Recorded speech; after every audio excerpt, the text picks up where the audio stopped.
Truth, logic, action, power. It's the GreggHoush Show here on New Revolutionary Radio. From the Leonard School in Malden, Massachusetts, Gregg and company are here to bring a sense of ethics to your news. Whether it's politics, activism, or current events, we always seek to inform and never to deceive. Let's start the show.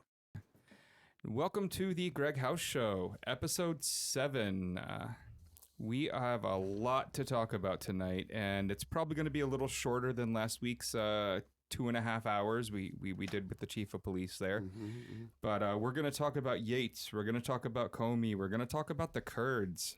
We're going to talk about Sinclair Network, and we're going to talk about France and March and Macron and the populist wave and it dying, which, you know, is probably a good thing. So depending on, you know, where you stand on globalism and all that other fun stuff. Humanity and, at all, and too, you know, Nazism and everything else. Yeah. I mean, you know. So I think we're going to start by right off the Yates. Introducing people who say stuff like that. That is... it's like 1/3 of being hilarious and the rest of it wasn't, but it was partially hilarious. That's what a pun is. Woo! So in studio here, making all kinds of loud noises is Kayla Avery, Derek Gowries, and Mac. Mac Daddy. Mac Attack. Return of the Mac. He's here every episode, though, so Wiggity wiggy Mac. Wow. I mean, I can't go there after he died and everything. Like, I can't listen to Jump Check anymore. a Mac truck.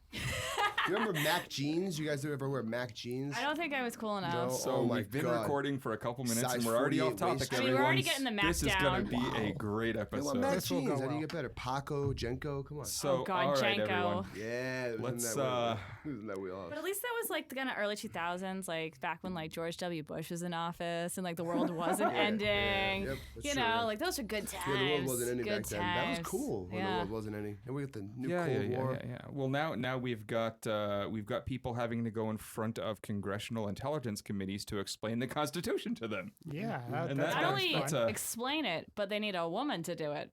Because you know how women are, the best at everything. Yeah, it's true. Except for being president, you know. But like that's like tomato. She would not have been the best. Yeah. The one thing Kayla's really good at is leaving me no room to move. Really, I mean, just you know, putting me somewhere where opening my mouth is a bad idea. Yes, as a white male, putting me right where I belong. Straight white male, you get no credit, dude. No plug. Giving you like your own -3. show, having your own studio, being in charge, right where you're supposed to be. And yet she does nothing I tell her to, so I don't know how in charge I am. But let's talk about Yates, because that was fun to watch. I got to tell you, watching Ted Cruz get taught lessons in the art of argument was hilarious. Personally, I mean, I the looks on his face every time he said something, and then he had to let her talk. He had this look like he knew it was coming. Like he said it, and then he thought about what he said right before she responded, and the look on his face was this look of, oh crap, I said that. Killer. Well, that too. I mean, sure. I mean, we all know that. You know. I just loved how when she first started off too, she was like, "Let me be very clear that if I say I cannot answer it because it would give away classified information," she's like, "Do not take that as an assumption of a yes." And I just thought that was so straightforward and like, oh, it was just so perfect because you know half of them were like, "Oh, I know how I can twist her words," and then she like said that, and they're like, "Fuck." I really liked that, you know, she spent like half of her time there trying to answer questions about the exact set of events that got her fired. And they're all like, where was your authority to do this? Or who put you on the Supreme Court? And of course she had good answers to all that. But more importantly, I thought it was hilarious because I just kept flashing back to the 2015 confirmation hearing where she was confirmed as Deputy Attorney General of the United States. Yeah, like wasn't she unanimously confirmed? Also, there was this great exchange between her and Jeff Sessions. Ha ha, Jeff Sessions. Deja vu. Right? But he said, you have to watch out because people will be asking you to do things you just need to say no about. Do you think the Attorney General has the responsibility to say no to the president if he asks for something that's improper? A lot of people have defended the Loretta Lynch nomination, for example, by saying, well, he appoints somebody who's going to execute his views. What's wrong with that? But if the views the president wants to execute are unlawful, should the Attorney General or the Deputy Attorney General say no? And she replied, Senator, I believe that the Attorney General or the Deputy Attorney General has an obligation to follow the law and the Constitution and to give their independent legal advice to the president. And then a little while later, he follows it up with, well, that's true. And like any CEO with a law firm, sometimes the lawyers have to tell the CEO, Mr. CEO, you can't do that. Don't do that. We'll get us sued. It's going to be in violation of the law. You'll regret it. Please, no matter how headstrong they might be, do you feel like that's the duty on the Attorney General's office? And she replies, I do believe that's the duty of the Attorney General's office to fairly and impartially evaluate the law and provide the president and administration with impartial legal advice. So just 2 years ago, we had Jeff Sessions, now the Attorney General, for reasons beyond anyone's fathoming, but we had him going, so if the president tries to do something illegal, you're going to stand up to him and say no, right? And she was like, well, duh. You're forgetting one major factor that happened 2 years ago. A black man was president, and there was a lot of people in the Republican Party that had issue with that. Not specifically Jeff Sessions. Yeah. And it's like also too racist to be a judge in the 80s. Like, now, yeah. And also, are we really that surprised that, like, the Republican Party is doing the exact opposite what they railed against just a few years ago? Well, no. It's just funny. That's to be expected. Yeah. Entirely. You know, it's like, and the fact that it's like Jeff Sessions like reiterated through her confirmation, like, you must go against the president, but let me be clear, just go against the president I don't like.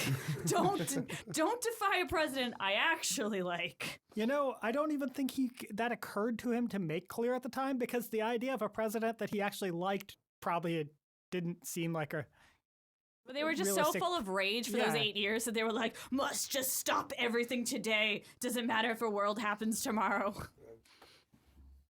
So we find ourselves with Sally Yates there in front of them being asked why she wouldn't implement the travel ban.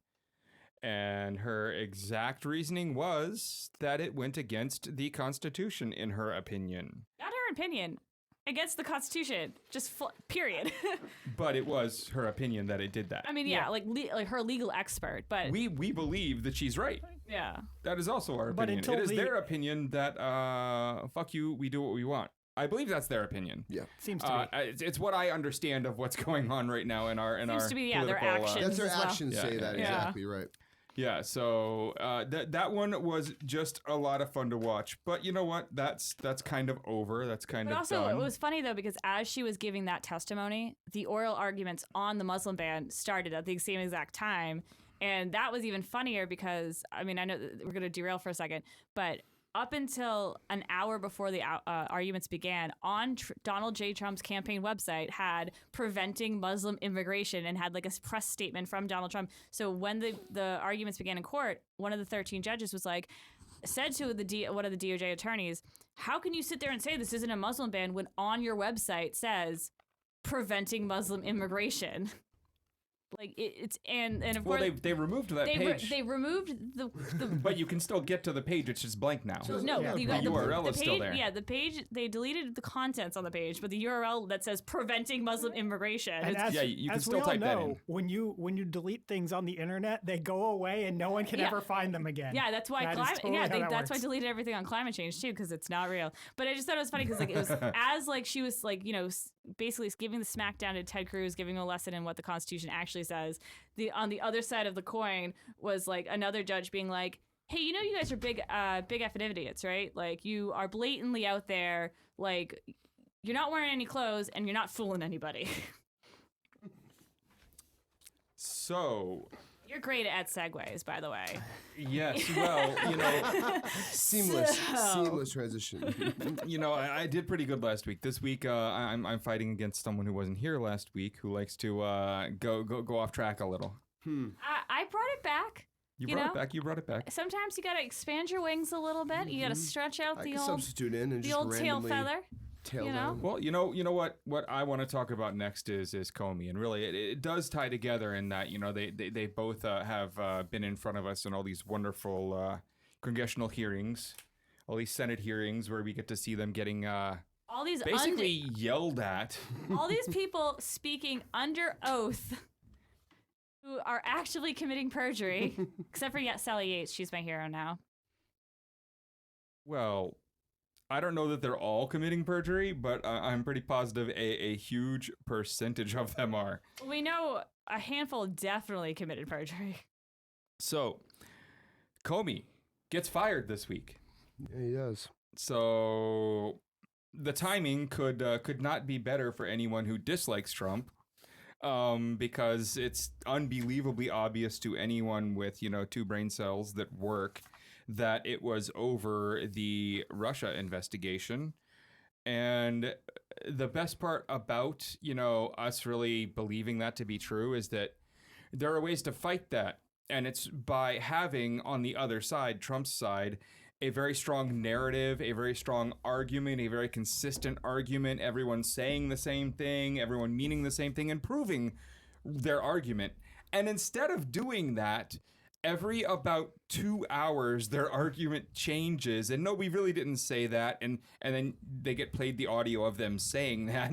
And then they say, well, we didn't mean that. And I hadn't talked to Trump in a few hours. I went and talked to him right before this. And so now I know better. And now I'm telling you the truth. But It just seems a little panicky on their part, right? I mean, like you said, they have a system. They have the way that they normally would handle this procedure. Very simple, systematic. Yet they just went with this seemingly reactive, impulsive. Oh wait, path. the Trump administration reacting? But it's such right, and it's such They're a sensationalizing. contradicting one another? They've never. It might be a pattern, but this is just such a big sensationalizing moment for them. I feel like it's a really loud and the most obvious transparent moment of fuck you, we don't really care what you think, we're going to do what we want. It just seems like it screams that this time a little more aggressively than usual. Well, the fact that you have Trump like Twitter vomiting like every 5 minutes, there's no ties between Russia and me. I am not a Russian's puppet. Like, and then it's like anytime you want to know the real truth, just go to see what Trump is mad about, and you know that whatever that is, that's real. Beautiful transparency there. So. Let's get to the what I think is kind of funnier point here that was mentioned in the very beginning of this whole Comey getting fired hilarity, and that is that the Trump White House there didn't actually believe anyone would care and said that they didn't understand why everything was blowing up, and they did not believe this would be a media event or anything requiring any major coverage from the major news networks. The fact that they can say that with a straight face, and honestly, I actually believe that they believed that. Like, this is one of the few things they've said that I believe. They actually did not believe that firing Comey while he is investigating Trump was anything that anyone would care about. That just, I mean, that proves... how all of them are so young, they weren't alive during Nixon's administration. I mean, how would they have known? How would they have known? I mean, it's not like Nixon actually fired the director of the FBI. No. He only fired attorneys. We know that because the Nixon Library had to make a formal press statement saying this much. Yeah, Although I do have to disagree with you about that being the funniest part, because I think the funniest part is the part where the night that James Comey was fired, Sean Spicer was standing out behind the bushes next to two sets where people were giving interviews on behalf of the White House press office and wouldn't give an interview or anything. And when he finally agreed to brief the news people, he made sure that they turned off the lights and that no one was recording. Oh, I didn't hear about the lights part. Yeah, he gave them a briefing in the dark. Man, he had missionary sex with them. He's a little into voyeurism. I gotta say that one was maybe a little funnier, but just the one that I brought up was a title from The Onion. Oh my God. Sean Spicer hiding behind I will the bushes. only do this press conference in the dark, baby. Exponentially Don't awkward. look at me. I love it. Yeah, well, I mean, I think he honestly wanted to be able to deny that he did any of that, and having video of it would have, disallowed that. But the fact that they could believe that firing Comey wasn't going to somehow cause them all of this trouble and brew such a giant storm is just how politically savvy they are. It tells us how actually intelligent these people are and how good they are at what they're doing. They drink the Kool-Aid, man. They just believe it, and they're not even thinking about anything else. Well, they also fired him while he was in LA. So it's like the fact that it's like he wasn't even in Washington, D.C. when they fired him, also, and he found out through the news. Yeah, they didn't bother to inform him. So it's like for them to come out and be like, oh, I don't realize why this is a big deal. Because he didn't know. For a million reasons, it's a big deal. But well, to the best of my knowledge, exactly one FBI director had ever been fired before him. And that was the one that was fired by Bill Clinton for all kinds of corruption charges. Yeah, and they made a big deal back then. That was like criminal actions on his part that he got fired over. And that was a big deal. Also, if I got fired but through someone else, like I would make a big deal over it. Like fired via proxy. Yeah, like this would no matter like it was always going to be a big deal. Yeah, right. Now it's for dismissive. So many reasons. He's in a different place. He's not even home. He's not even there. And then like CNN followed his motorcade like via like helicopter, like a slow moving OJ like Simpson like white Bronco. It's and like what would happen if like Kanye and what's her name got divorced right now? Like they would have that kind of attention to it, you know? What the hell is her name? One of the Kardashians. One of the Kardashians. Like that's the kind of attention and sensationalizing you would get in that kind of situation too. And that's what happens when, a reality star like Kim Kardashian, has a problem. Same as our reality star that's our transition. president. But, we're not transitioning over to Kanye. No, for damn, any I thought we were reason. going into that. I'm sorry. I couldn't remember her name. What do we think here in the room about the fact that, Trump said at a meeting in January that, and I quote, he's become more famous than me about Comey. Do we think that Trump was not only mad about the Russian investigation, but that he was getting mad that Comey was kind of stealing his spotlight? Well, we do know that Trump has a tendency to get very upset with the idea that someone else is maybe the one actually in charge. See all the stuff with President Bannon and Trump's enragement and alienation of Steve Bannon over that. So it's certainly consistent with what we know of Trump that he would have gotten really mad about that. Well, he's also really mad right now that everyone's giving like credit to the deputy AG for firing him, and that he's had to come out today saying like, this was mine. I did it. Yeah, I was going to fire him no matter what. It was my idea. Which completely goes against everything that the White House was saying. Which goes against his own letter to FBI Director he didn't write Comey. that. We all know how that works. This is obviously consistent with the usual practice at the White House. See, they come up with some sort of media strategy for how they're going to push this, but no one's willing to actually inform Donald Trump because they might get pushback and he'll say whatever. So they come up with a strategy and they like hand him the page with 5 bullet points to tell him what we're doing. Well, to be fair, they tell Fox and Friends first. Well, yes, obviously. Because they know that's how he's going to learn about it.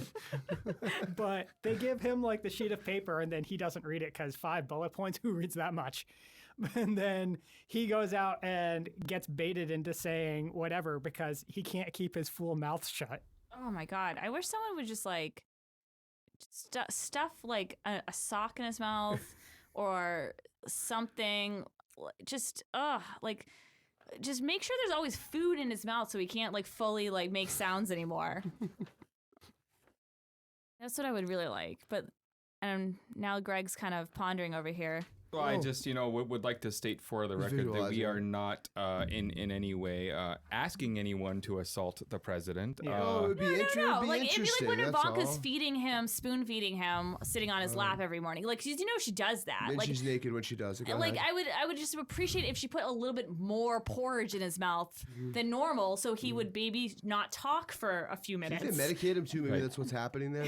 They crush down the pills. I think like a petulant child, they need to take his phone away from him at night, so he Didn't they? doesn't tweet at like 4 in the morning. Didn't they at some point though? For a Didn't that while, already they happen, were or was that during his keeping away from campaign? But him. also Yeah, at the they same time, tried. if he's not tweeting at 4 a.m., that means he might press some buttons. What is he doing anyway? Like, why aren't we talking about the Well, fact yeah, that- but is luckily he- those is buttons he require high? other people with keys and all kinds of other You fun would think, stuff. you Is hope. he high? Is he on drugs in the middle of the night? Really? At No, 3 they a.m. to be say Twittering? he's stone cold What is he sober, which doing? is scary. That's yeah, scary. that is the most I get it disturbing if he's part of all. drunk and- Like, it would make more sense if he were actually on drugs, but this is Yeah. him sober. That's outrageous to me. It's just outrageous. I mean, something unless he's there. yeah, like There's something there. I mean, Chelsea Handler has a theory right now that he has syphilis, which I mean, if Oh. you think about it, like she might- makes she a might great know. point, She and might I'm know. starting to believe it more and more. This ball is really warm, by the way. Yeah, it is. Was not expecting it to be that I warm. say that's what she said, but literally that's what she said, so we're fine there. So, the interesting stuff here about Comey getting fired is that, no one saw it coming. This isn't a thing that, the president normally does. And it definitely isn't the thing someone innocent does, firing the person who's investigating you and your friends. He just knows how to reveal his hand. He really does. He's not good at Oh, hiding. exactly. No. anything. Well, I mean, and you think he would be better at hiding since they're so tiny? He doesn't have a handle on the situation.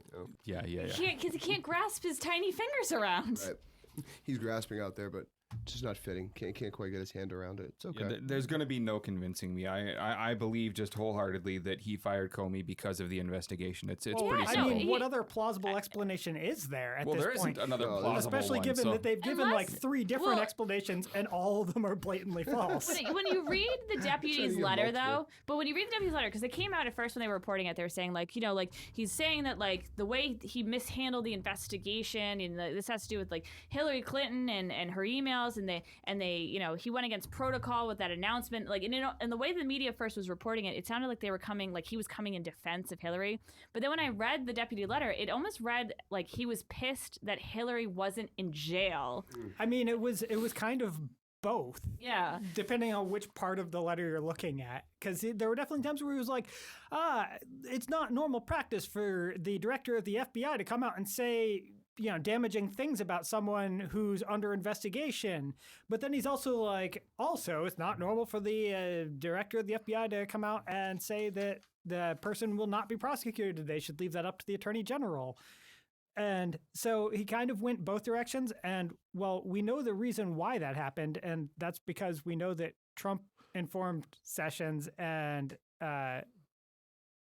Rosenstein that, hey, you guys need to come up with some sort of pretext for... Yeah, I heard that he had asked her, Jeff Sessions was basically like in charge of getting a reason to fire him, and then like asked the deputy to like basically come up with something.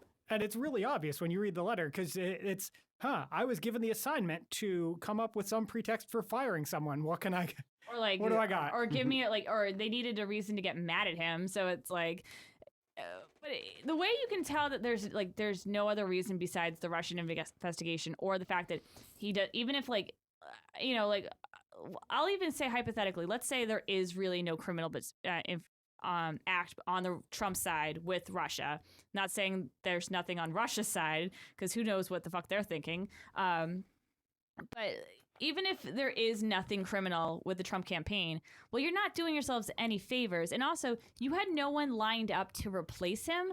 So if you were truly mad about him since July 2016, and you had been thinking about firing him for a while, you would have someone already lined up ready to go in your place. You wouldn't just fire someone and then say, well, now I'm going to continue. I'm going to go search the world for, to find your replacement now. It's like, no, you would already think that far ahead. But, Trump doesn't have thoughts in his brain. Like, I don't think he has working neurons. This is going to be really easy for us on Comey here, and I'd like to kind of wind down the talk about Comey here with a very simple point. It's an exercise that everyone can do, everyone out there.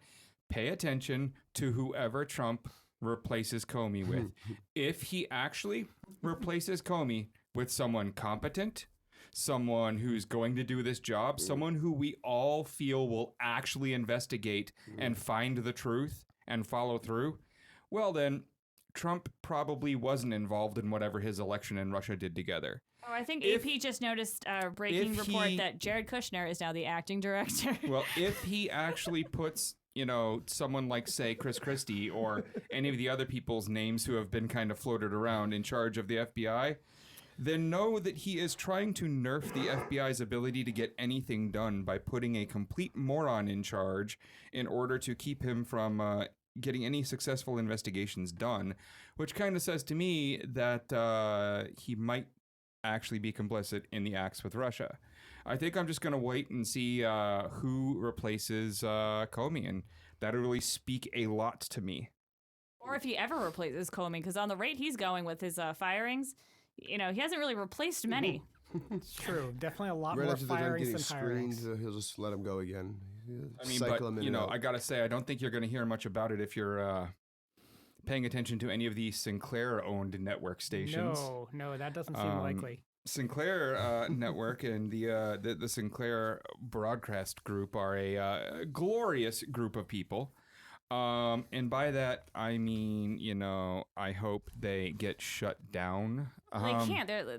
They own everything. They do. So the Sinclair Group, what they are is this media conglomerate that owns a bunch of local television stations, and the ones they don't own, they have deals in place to manage and kind of control what content goes out on these stations. So they've got mostly Fox stations, but they also have CBS, NBC. They've got a lot of smaller network stations, and they control a lot of the airwaves. They're working on a deal to purchase Tribune Media, which will put them in control of 200 local stations, which gives them control of every major market, every major city, from Boston to Pittsburgh to LA, you name it. And what they're doing with this control is forcing the local news networks to play more positive Trump rhetoric. And when Trump's talking, they've even said, don't, interrupt him, let his videos play out. They are forcing more right-wing and conservative news onto all of these networks, and really just doing something that in this country we fought for many years through the FCC and other means, Congress, to stop. You think of the breakup of monopolies, you think of, Ma Bell, you think of, Standard Oil, you think of all of these monopolies, especially the early media monopolies. These things were broken up because having monopolies at that level gives too much power and too much control to a single special interest with a single point of view. And we just can't allow that in this country. And the new head of the FCC, Ajit Pai, doesn't seem to care at Awesome all. name, though. Awesome name. He's rolling back the limits on the number of stations one corporation can control. Not to mention, I guess net neutrality is back on the chopping block right now. Oh, yeah. He's working to get rid of net neutrality, but the big problem here is the fact that one group of people is going to have the ability to influence that big of a group of Americans with a single point of view. And let's say you even agree with their point of view, that's not good. We need a strong center for this nation to survive. Well, what's troubling too with this is the fact that it's like this is going to take over the local affiliates, and like local news stations are actually doing some good work. And if you give if Sinclair takes this over, and like what has not been stressed enough, and I just learned about this myself, which I was like what? Jared Kushner brokered a legitimate deal, paid Sinclair money. Had some of these the local affiliates that Sinclair already owned to just air pro-Trump stories 2 weeks before the election, and so it's like if they get over 200 more local affiliates, now all of a sudden you're gonna it's just going to be pro-Trump. It's going to be Trump TV. We're going to have state sanctioned news coverage, and and it's also going to stop things like all the local news organizations to actually report on real issues. It's like, the Flint water crisis, like local newspapers and local reporters are the ones that broke those stories. Like we wouldn't even know about half of these things that are like that are affecting all of us if it wasn't for local news and local newspapers. And like, so it's really sad to see that like things like all these like major conglomerates are just like eating up and destroying all the little guys. And like, Republicans used to be for like the small business owner, and like, but of course they're always full of shit, and also it's like we wouldn't. It's just frustrating because it's like all we're gonna hear is like the same story over and over and over again, and we're just gonna become just. Like just zombies that are in reality, just like doing what people tell us to do. One of the things that disturbs me the most about it is the fact that these are a lot of local networks and they're nominally independent. They give the impression that it's a bunch of different sources. So if they're all getting marching orders from the parent company, people are going to see, well, my local news said this, and the next town over's local news said this, and all these other stations that are local stations are all saying this. Clearly, this is more credible. It's not like it's just one organization like Fox News telling me this. Yeah. So joke's on you. But instead, it will be exactly that. They've just masked their ownership and control. Well, one of the interesting things about Sinclair is that they could already control over 200 actual stations, in that there are some smaller media companies, broadcast groups that control, 10, 20, 30, 40 stations that are believed to be owned by shell companies that are actually controlled by Sinclair. And so the FCC and the people really in control at this point of any prosecution of them, any stopping of this New Deal, are all working for Trump, and most of them, like Ajit, appointed by Trump and his people. And Trump got very good coverage, as Mac had just stated, during the election from Sinclair Network, and Jared Kushner, as Kayla had stated, worked with them on some of the deals for playing a lot of pro-Trump stuff. So yeah, he paid them money like that. Now that Sinclair has done all of this good work for Trump and for his campaign and his candidacy, they want theirs. And what that means is the government looking the other way while they consolidate a lot more media under their control. And No, it's actually what Betsy DeVos said. It's a return on their investment. Yes. It's a return on their investment, yes. At this point, I would recommend everyone reaching out to the FCC and stating that you are very unhappy with the proposed merger of the Sinclair Broadcast Group and Tribune Media. How would they do that exactly? How would they reach out? Would you recommend? The FCC has contact forms for this. It would make the most noise, though, It would actually have the most effect. If you just smash your television Literally right outside, going just to the- bring your television set right to Tribune Media and just smash and just office it. space. Everything Yeah. that the FCC does is up for comment. You can literally just go to their website and comment. We can pull like a Fox Nation move and just like pre-fill out the form and just be like, go to our website and then tell the FCC how much you are angry at Tribune, because they've done that before. And, that leads into kind of another piece that we should at least bring up here, which is the fact that the FCC is coming after net neutrality. And net neutrality is very important, and it is currently actually in the comment phase. So going up to the FCC's website. Or you can call them and be like, yo, are you down with the FCC? And then be like, yeah, you know me. The contact information off of that website. I prefer my way of doing it. Sure. I Still, yeah. whatever. No. If you're looking for some pleasure, that is the way to go. Smashing things. So we really need people commenting on both of these. And I'm not even going to tell you what to comment. I think people as a whole are good. And so just go comment what you feel, and more people will do right. But everyone needs to go comment. I mean, are comments on the internet showing that everyone's pretty good?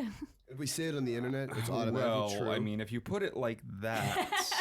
I feel like that's where like the worst of humanity lies, is in the comment section. Well, sure. I mean, also depends on which website you're on, like, you know. But anyways, Speaking of terrible persons. Sinclair and net neutrality, both things you should be yelling at the FCC about. Let's move on to another fun Trump one from this week, which is actually dividing all of my friends. You know, a lot of times on all these fun Trump stances, things he does, things he says, things he authorizes, me and my friends really fall on the side of what the fuck. But, you know, it turns out that arming the Kurds seems to be a thing that some of my friends are for and some are against. Now, it's interesting talking to the ones that are against. They are very clearly just in general against sending more arms into the Middle East, in general against arming any small faction, as history speaks to things like Al-Qaeda in Afghanistan getting arms and us putting like pictures of bin Laden on the front of newspapers talking about this freedom fighter that we're helping take down the Russians and whatnot. Like, Right. I mean, you know, so history speaks to us having a long career as a country of getting that wrong. Understatement in that one, just to the extreme, right? But look at the other side. You know, the people I talk to who are pro-arming the Kurds would like to talk about just how oppressed the Kurds have been and how little land they have left and how many times the Kurds have been attacked by one of any number of nation states in that area, like, let's say, Saddam and his wonderful chemical attacks against them, or the Turks really thinking that the entire people, like all of them, are terrorists and stating as such publicly. I mean, it's I don't know that there's a way around arming the Kurds if you want the Kurds to actually have their own say here, and that's beyond, of course, this order. This order is about arming them in the battle against ISIS, specifically in Raqqa, but possibly for the fight against Mosul as well. And haven't we like armed them before, the Kurds? so I don't recall. I don't recall that I mean, we've either. sent so many firearms all over Yeah. the world; it's hard to keep track anymore. Well, I don't believe we've There's a actually actively database for armed that. them, yeah, but you know we what? provided some support to them against Saddam Hussein back in the 90s, but I don't think it was any weapons. I'm not 100% positive on that. Yeah, we'll get some facts on that in a few minutes. Yeah, but I feel. I mean, who knows? I can't even keep up anymore. I know that like we stopped. we've armed everyone. Well, yeah, so. we've armed everyone, and Usually we both sides. and we just ceased an arms deal or shipment to Taiwan like the same day that we like announced that we were gonna like send firearms or arm the Kurds. I mean. These are one of these issues where I don't know, like, if there's a right answer. Well, the Turks are very much against this. The Turkish government has come out very clearly against this. So where we find ourselves is Well, he you just want also gave ISIS him gone, right? You want ISIS gone. Well, I so mean- do you want to arm the Kurds and have them have the battle? Sure. I mean, Now- I don't know. Like Exactly, right? But at the same token, if a recent government turned dictatorship says that they're against something, it kind of automatically makes me go, maybe I should be for this. You know what I mean? Like, The situation in Rojava is actually very interesting. A lot of people probably aren't very familiar with it. So, as you mentioned, Gregg, the Kurdish people have a long tradition of being mistreated by all of their neighbors. And by mistreated, I mean basically genocide. But Turkey's never done a genocide no! before. So, I mean, But there's actually a now, I guess, sort of former political party in Turkey, the PKK, Kurdistan Workers' Party, that got banned, and the founder got arrested, and he's still in prison in Turkey. But a lot of the Kurds that sympathized with the PKK immigrated to Rojava and founded what's called the Democratic Union Party, or PYD. They have actually created their own sort of parallel government to the Assad regime, and they've laid out a constitution And it's very interesting because it is A very democratic constitution. yeah, a expressly democratic, egalitarian, secular constitution. And they organize, it's actually Ataturk would be proud. yes, and which, I'm not sure how he would feel about the Kurds being the ones doing it, but I'm gonna be honest. I don't know much about like I know the different sects names, but only a name. So it's like it's hard when I see like and I'll see people comment on like social media about like I'll see the name like people talk about Kurds a lot, and I'm like I don't know. Like I feel like this is one of those things where like I don't ever think there's gonna be a right answer, because even if you arming the Kurds is correct today, like is it gonna be correct a year from now? We don't know. well, they have essentially what they've done is since 2013 when they established the interim government, or arguably 2012 when they kind of started to come together, they've actually organized. They're calling it democratic confederalism, where it's essentially an anarchist society that's organized on community level, and they have collective property. They also have private property, so it's not socialized, but they've collectivized a lot of the economy of the region, which is actually a large portion of the entire economy of Syria. And as a result, they've actually about 3/4 of all property there has been placed under community management, and a third of their production has been transferred to direct management by workers' councils. So that they actually are. It's kind of similar to the revolutionary government of Catalonia during the Spanish Civil War, where they kind of everything's fucked. All right, screw it. Anarchist society, we got this. We'll organize. We can do this. Well, that's also been like a huge strategy of these different terrorist groups that come in, and I'm not saying the Kurds are terrorists. I'm not making them, but I'm drawing the parallel of community because it's the recent some of the documentaries and like the reporters that I've watched throughout the years, like they said that like one of the things that like gets communities involved is like these groups will come in and go to house and be like, what do you need? Like, and they will help them, especially like these houses that have been like blown up. They've rebuilt houses, they've rebuilt family farms for these people. So it's like, like that, like there is a sense of like, yeah, like community and like, it's a real nightmare over there. And I think anyone that, and I think listening into like the different neighbors, like the community, like stories that come out of it, and how like these people that are in war zones are able to like, come together and like rebuild after losing. It's just like, it's kind of, it's astounding to like just hear these stories. Like I can't even say that like I can comprehend them, because some of these things that these people go through, it's incomprehensible. So, again, I brought this up in one of our others, but I think it kind of fits here again, is John Kerry's idea for the Kurds and the Palestinians. That one fell swoop, he wants to solve the entire Middle East. Well, Trump said it's not that easy. It's not that difficult. Palestinian conflict.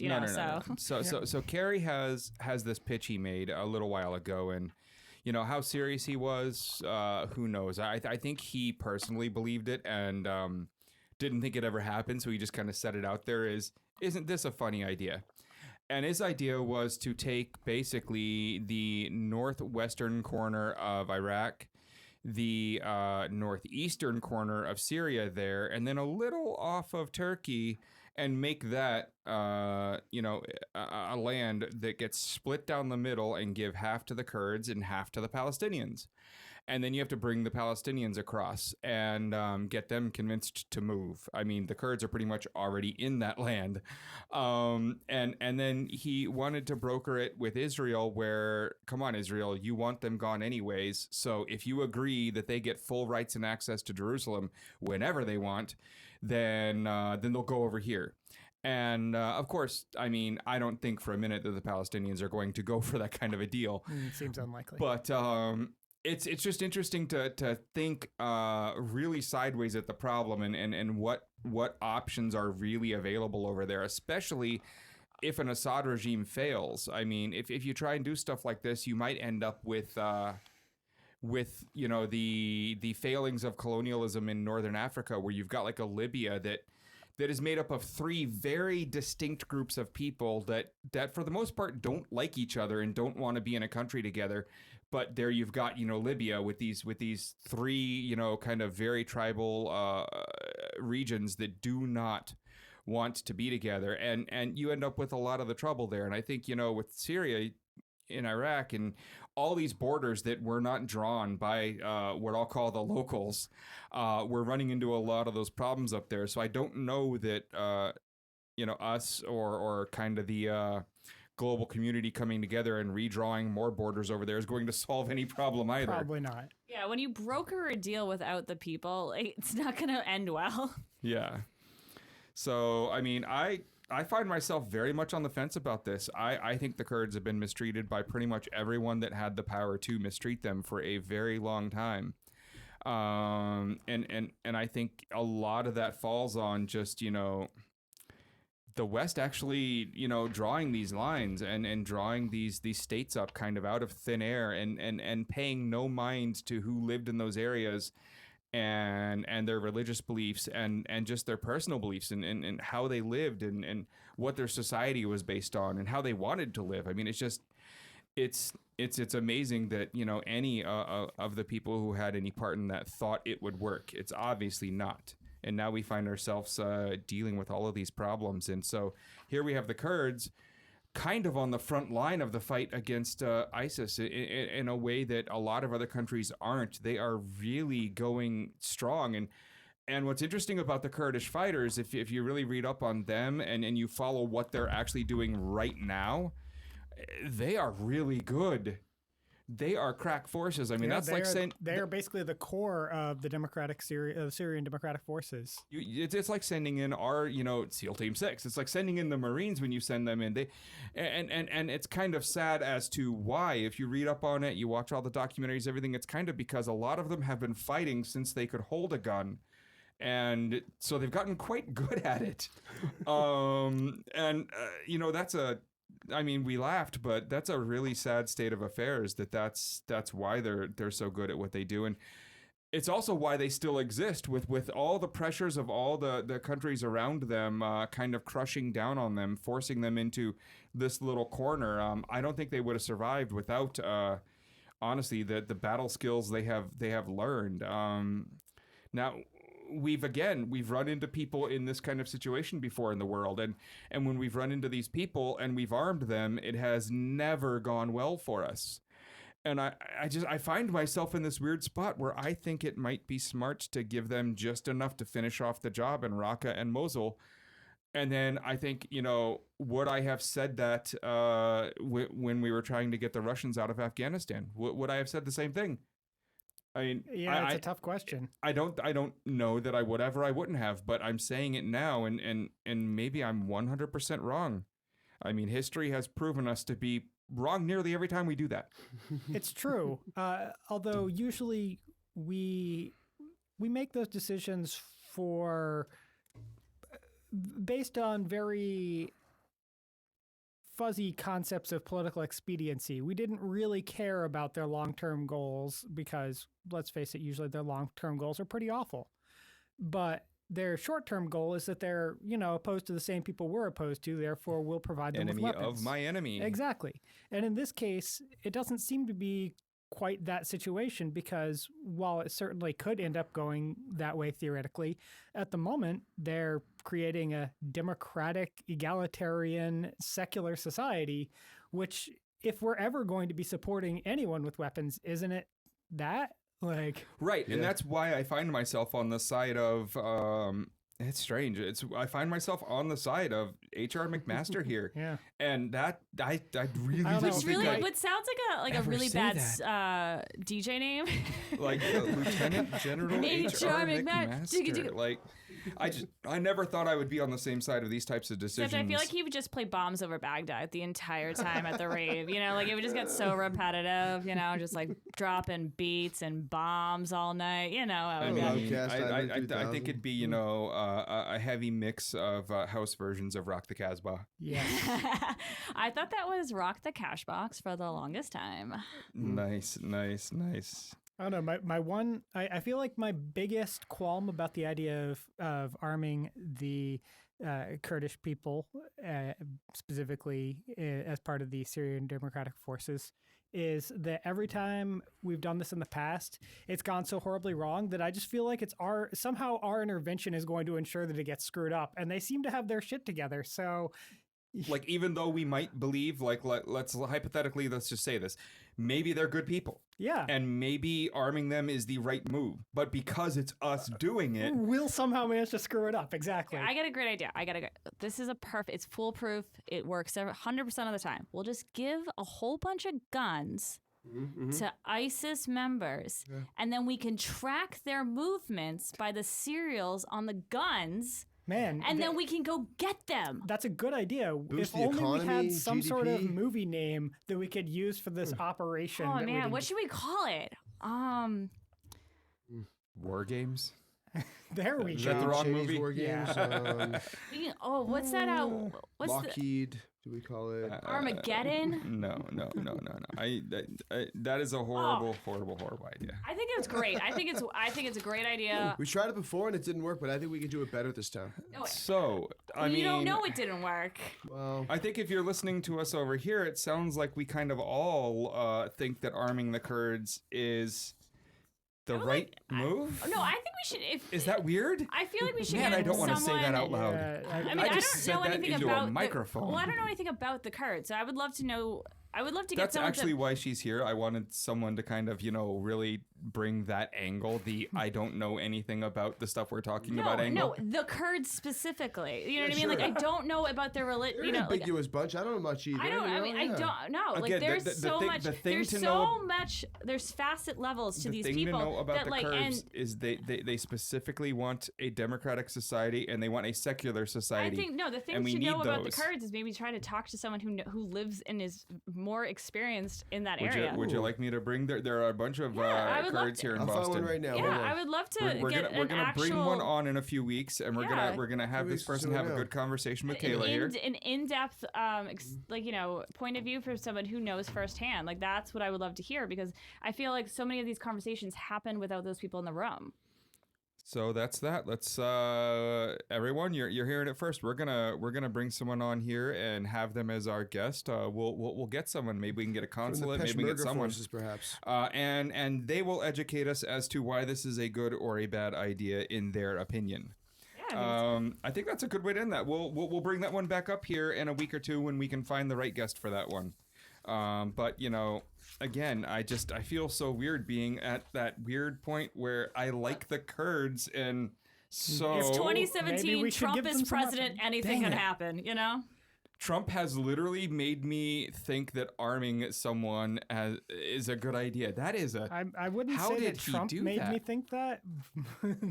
If anything, that Really makes me found- less inclined to support it. But So let's move on from that one, and we'll revisit it. We'll revisit when we have a guest on for that. That's not going to be too hard to find here in Boston. We found a great group on Facebook that with your Boom. account being marked and everything, I think you'll get right through to them. The Peshmerga forces, please. There The you Kurdish, I'm sorry, Kurdish Peshmerga forces, and they specifically are fighting the ISIS. Yeah, they've got I like how you representatives went in to Boston. Facebook for it. Literally, this is how this is from my perspective, having zero clue about the Kurds at all. Having to go there. I looked on social media. I googled it. It's a search engine, and it turns out they have a social media presence promoting them fighting and killing. Oh the yeah, ISIS finding them forces. is easy, definitely. Yeah. yeah, So that's today's world. So let's Googled it. Thanks. They Thanks get for your. 4.5 out of 5 stars on Facebook for their efforts. But what are the then. Yelp reviews? Let me get What on there, are let me get the on there. Yelp reviews? they have a All lot right, of everyone. bad reviews from ISIL members. 1 star. Hey, Never if you're again. not pissing someone off, The you're not Yelp doing it war. right. In every group of 4 people, you've got the one guy who calls them ISIL. Everyone else calls them ISIS, and there's the one guy who says ISIL. That's a Barack Obama supporter then. Yeah, Probably. buddy. No, Typical. Yeah. Yep, typical. no, Well, I he- wasn't. Well, No. No, he I was wasn't. he was the only one that called him ISIL. I don't know. He's standing his ground, though. No, I wasn't. So he's Floridian. That's a hard So no. let's move on to this fun topic. Is it an end to the populist wave? Is populism dying a painful and I would say quick death? If we believe the rise of populism kind of started relatively recently, and at least the rise on this level where we get a Trump as president, and now it's already starting to get massive pushback, then I kind of think maybe the fad is over. I think it will vary a little bit by country. Some countries will see it continue for longer or at a higher sustained level over time. Well, there were a lot of populist candidates running in the last year, you know. It's true. And I mean, just look at Macron in France. Yeah. Beat Le Pen by nearly double. And Le Pen, of course, was the populist, fascist, whatever you want to call her. Some people say Nazi.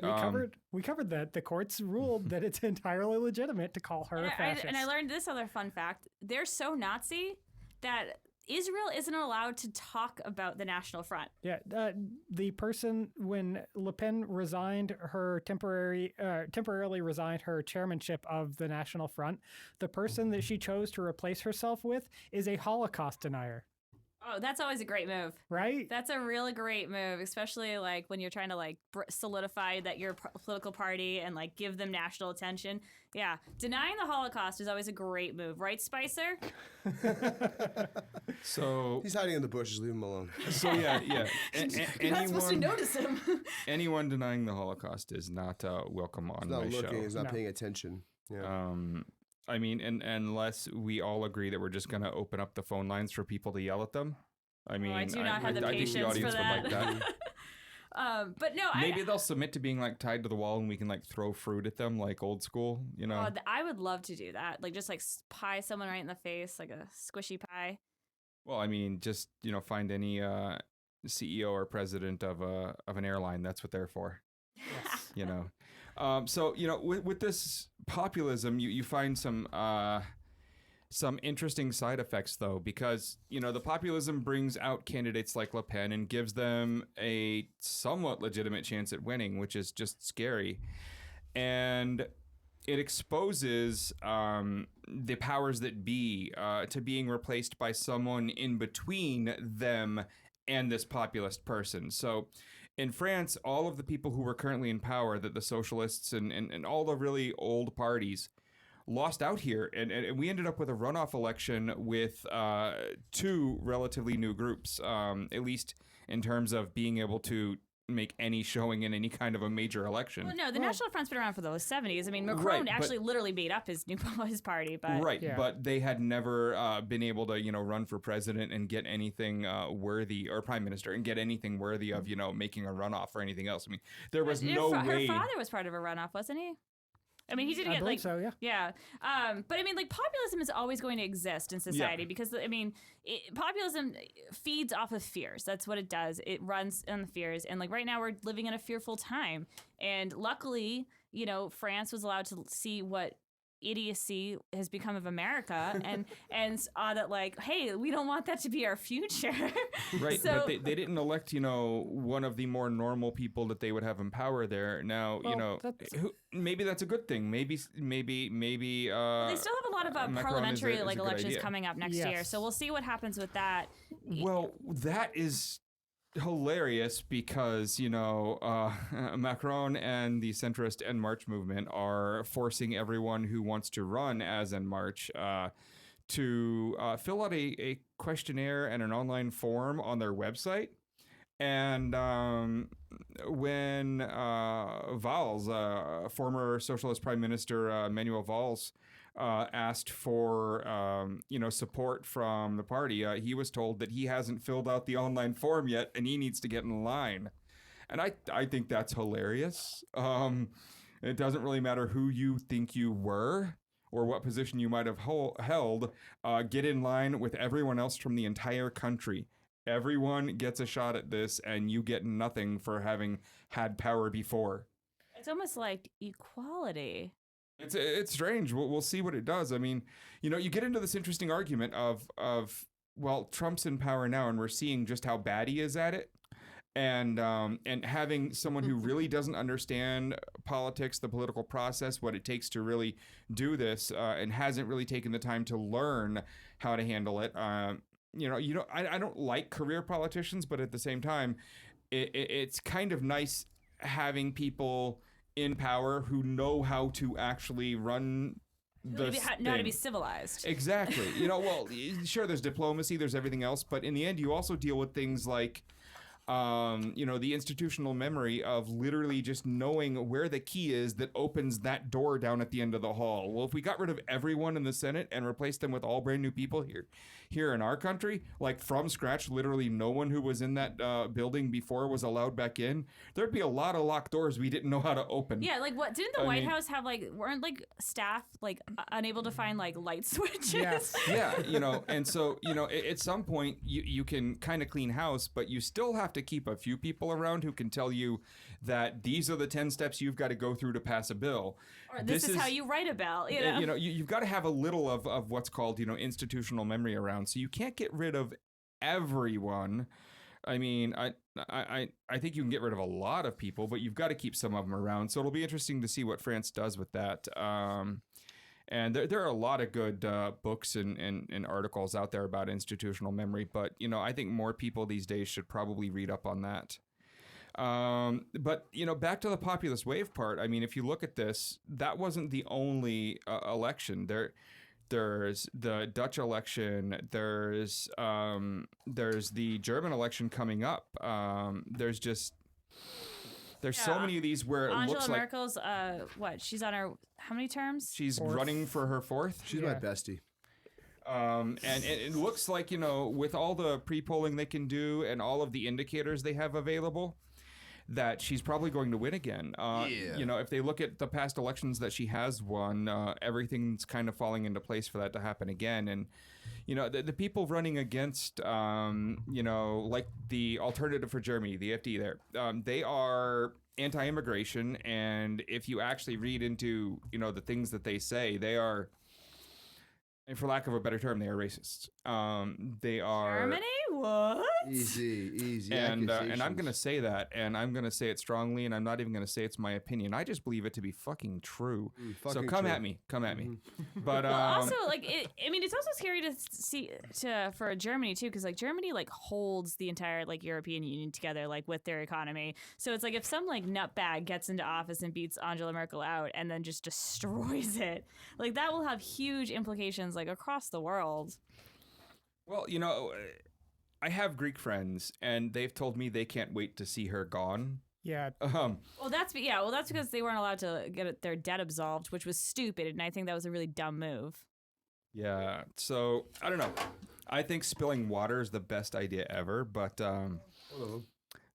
what I mean. At least it's not spilt milk, am I right, ladies? Oh my God, I have to cry over it. But anyways, back on all of this. So what do we think here? I mean, do we think, with everything that's going on right now, with all the populists kind of starting to lose, do we think that's just going to hold true and it's going to kind of die down? Or do we think this is going to go in little spurts and waves and, over time they're going to get more? I think you'll have some wins, we'll have some losses, because at the same time, some of these countries too, the ones that are seeing the effects of this refugee crisis firsthand, those are going to be the areas that probably need to be focused on more. Because I can understand how it might look scary that you have all this an influx of people coming in, because it's what do you do with all these people? Yeah. There's only so many resources, and as much as we want to help the world, you can't.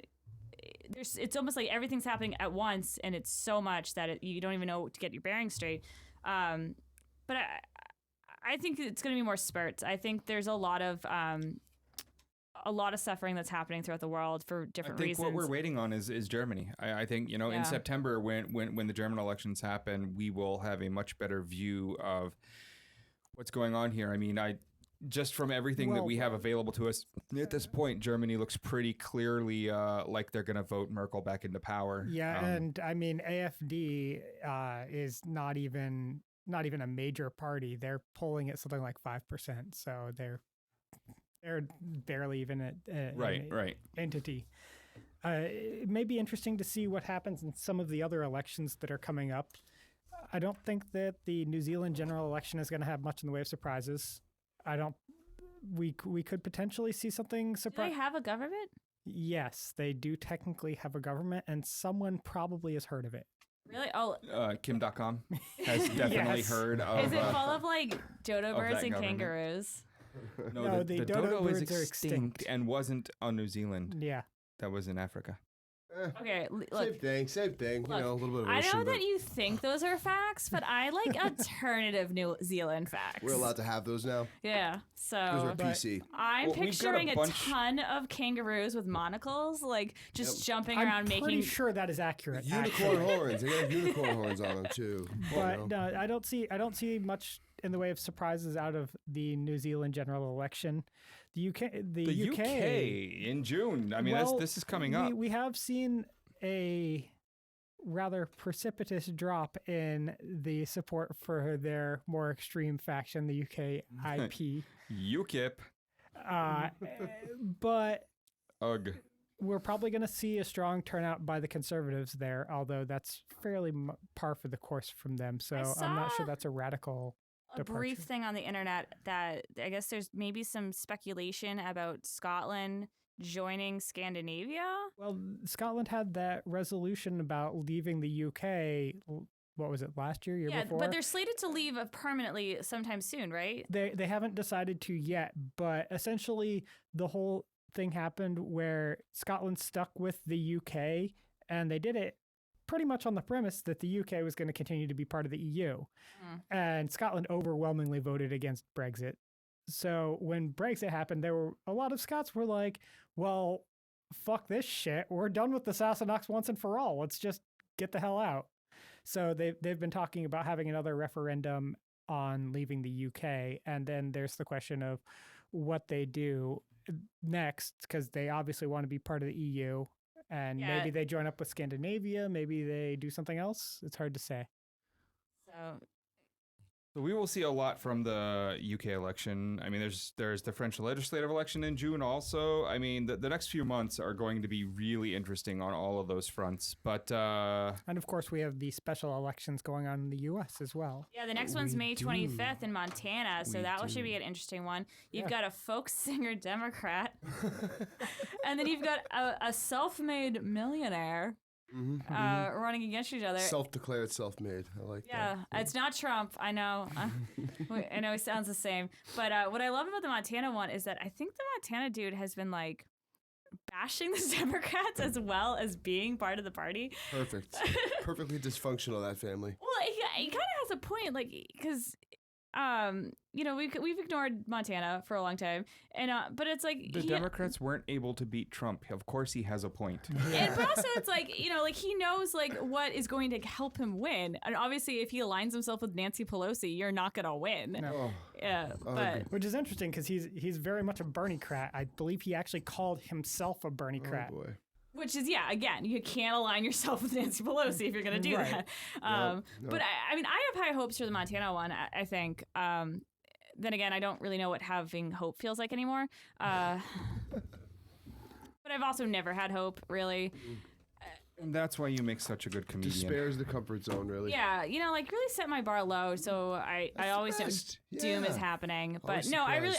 I do have faith in that one more so than the Atlanta runoff that's happening in June. Really, that's interesting because I all the polling data I've seen suggests that the Ossoff is very close. Well, I hope he wins. Don't get me wrong. I just But- feel like gerrymandering is playing so hard against us there, as opposed to in Montana.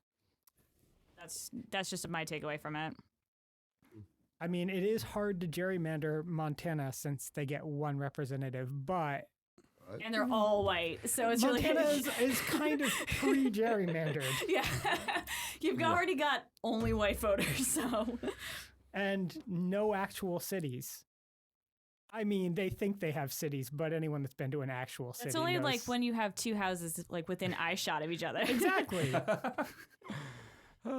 Good time. So there's a lot of elections that are coming up soon that will give us really better insight into populism and whether it is waning, whether it's going to be coming back and forth. I personally don't see much more populists getting actually elected to big office after Trump here. I think he's going to kind of prove to the world just how bad of an idea Victim that of is. their own success. And we keep calling them populists because I guess we're being nice. I mean that is the diplomatically okay term for the fascists. It stems off of like populist like ideas and like creating populist concepts. Mostly it's usually like 99% of the time you're just taking like a fear that everyone's going to be fearful of and then making that their platform is usually how populists work. So it's like once you can like just, get hold of whatever people are like afraid of, you just go, yeah, I'm going to get rid of your fear, that one thing. And they overwhelmingly vote for it more often than not. And then immigrants start taking our guns and everybody freaks out. So, I mean, I personally just Something give like that. immigrants guns now. You know what I mean? Like, I just feel like they're better off with them. Well, in Trump's America, they are. gives everyone something to be distracted by, something to be afraid of. Definitely have to think about the actual issues, though. Because, I mean, if you think about all those bears attacking schools, like, I don't want my kids... It's a legitimate concern. I want them to be ready. You want the children armed as well?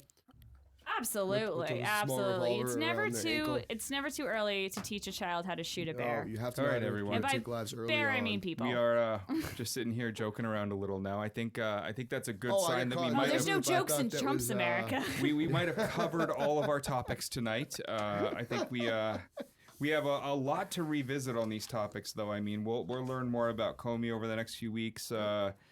The Kurds, I mean, we've declared it. We're going to get an expert in on that subject and talk to them and We will have them have- we tell did us reach out to why we're Peshmerga. stupid or The Peshmerga or group not, we did reach out to, actually. By the way, 4.9 out of 5 stars on Facebook, not 4.5. Good, good, good. What's their Lyft rating? Lyft doesn't have I anything mean, there. I don't Turns know out, that that's relevant here. outside of their, I mean, I just want to know who So- I'm getting in here. You know what I mean? Like, Anyways, we will follow up is the point. where we are now is a lot more to revisit on this, and we'll be back in a week to talk a lot more about these topics and more. So thanks for sticking it out with us here on episode 7 of the GreggHoush Show. We're out. We're out. The GreggHoush Show was created by GreggHoush, executive produced by co-host Derek Gowrays, and co-hosted by Kayla Avery. Other contributors include producer and writer Anna Jeffrey, co-host producer David McGuffin, and writer-engineer Robert Tortora. Theme music for this show was produced and recorded by Geneva de Colbert. Our interns include co-host Casey McLaughlin, writer-engineer Alec Greeny, writer Maddie LoCicero, and associate producer, writer, and announcer William Kennedy. You're listening to New Revolutionary Radio, your call to action.